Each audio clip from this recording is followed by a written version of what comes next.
আসসালামু আলাইকুম, আমি সাইফুল আলম বলতেছি। আজকের প্রজেক্ট হচ্ছে মোটর কন্ট্রোলিংয়ের অটোমেটিক সার্কিট। আজকের প্রজেক্টের জন্য আমরা যা ব্যবহার করেছি, একটি অন সুইচ, একটি অফ সুইচ, একটি রিলে, তিনটি টাইমার, তিনটি ম্যাগনেটিক, চারটি টাইমার, তিনটি ম্যাগনেটিক। 2000 চালু হওয়ার 10 সেকেন্ড পর 3 নাম্বারটা অন হবে। 3 নাম্বারটা অন হওয়ার 10 সেকেন্ড দিব, সুইচ দিয়ে 10 সেকেন্ড পর 1 নম্বর কন্ডাক্টরটা চালু হবে।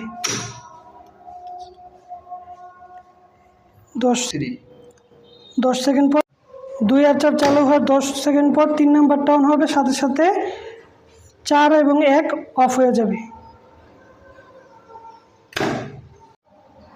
এভাবে 24 ঘন্টা অন অফ হতে থাকবে সার্কিটটা। আমাদের ফুল সিস্টেমটা হচ্ছে অটোমেটিক সিস্টেম মোটর কন্ট্রোলিংয়ের জন্য।